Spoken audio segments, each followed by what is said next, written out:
जिस ज्ञान के उपलब्धि में प्रमाणों का व्यापार होता है, वह ज्ञान उस प्रमाणों की स्थिति पर अवलंबित रहता है। जैसे रूप रंग का ज्ञान हमको होता है दृष्टि से, आंखों से, दृष्टि से भी नहीं, आंखों से। और हमारी आंखें किस प्रकार की है, उसके अनुसार हमको ये रूप रंग का ज्ञान होगा। कोई कोई लोग कलर ब्लाइंड होते हैं, तो जो कलर ब्लाइंड है उनको जो ज्ञान होगा वो उस रंग का या रूप का यथार्थ ज्ञान नहीं होगा। दूसरे लोग जिसको लाल कहते हैं वो उसको दूसरा रंग कहेंगे। तो पहली बात, प्रमाण के अनुसार ज्ञान होता है। दूसरी बात, यदि प्रमाण स्थिर नहीं हो तो भी ज्ञान में स्थैर्य नहीं आ सकता। अब तीसरी बात,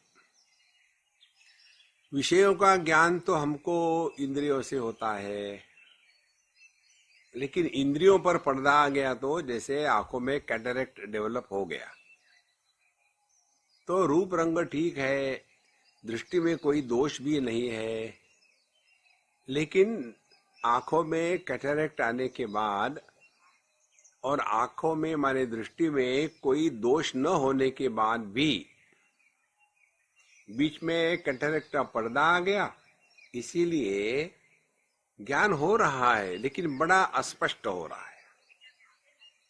देखो, तो यह जो ज्ञान का प्रमाण है उस पर इस ज्ञान की स्थिति है। अच्छा, ये हो गया स्थूल जगत का ज्ञान। अब आते हैं आंतर जगत के ज्ञान में।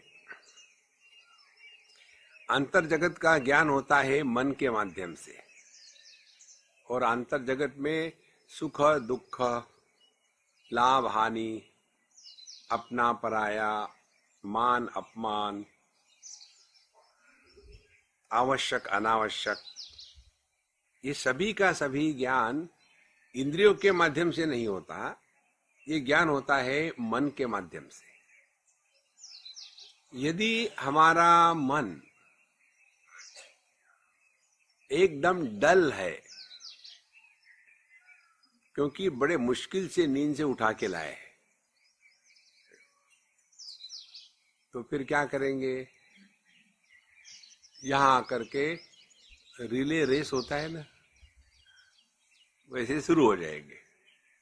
और फिर आज कुछ समझ में नहीं आया तो कैसे समझ में आएगा? क्योंकि मन एकदम तमोगुण से प्रभावित हो गया है। यदि मन में अनेक विक्षेप है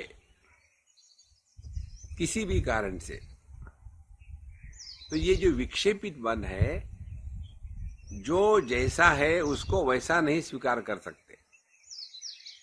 माने दिखता है व्यक्ति शांत, वो कहेंगे ये मालूम है बाहर से शांत दिखाते हैं अंदर से क्रोधी है, क्योंकि उसका मन विक्षेपित है। जो जैसा है वैसा उसको ग्रहण नहीं कर सकता। तो ये हो गई अंदर की अनुभूतियों का प्रमाण मन। अब जो ज्ञान होता है,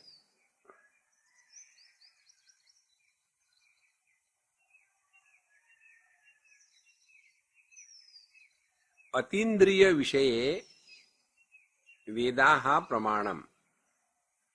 जो विषय अतीन्द्रिय है, माने इंद्रिय के परे है, जिस विषय को हम इंद्रियों के माध्यम से नहीं देख सकते, या दूसरे शब्दों में कहे तो जो परोक्ष विषय है, तो प्रत्यक्ष विषय का ज्ञान इंद्रियों से, उसके बाद अपरोक्ष विषयों का ज्ञान मन से, और तीसरा है परोक्ष विषय। परोक्ष विषय माने पिछला जन्म, अगला जन्म, स्वर्ग, नरक, ये दुनिया, दूसरी दुनिया। अब ये ना तो हम अपने इंद्रियों से जान सकते हैं, ना तो ये हम अपने मन से जान सकते हैं। तो इसके लिए क्या प्रमाण है? तो इसके लिए बताते हैं कि जो विषय अतीन्द्रिय है उसके लिए प्रमाण वेद है, और वेदों के ज्ञान को प्राप्त करने के लिए जो प्रमाण है उसको कहते हैं बुद्धि। तो 3 बातें हो गई। आदि भौतिक जगत के लिए इंद्रिय प्रमाण, आदि दैविक, दैव का तात्पर्य देव माने अनुभव, आदि दैविक क्षेत्र के लिए मन, और जो आध्यात्मिक शास्त्र है उसके लिए प्रमाण वेद है। और जिसका इस वेदों पर विश्वास या श्रद्धा नहीं है, उसको आत्म तत्व का ज्ञान होना असंभव है।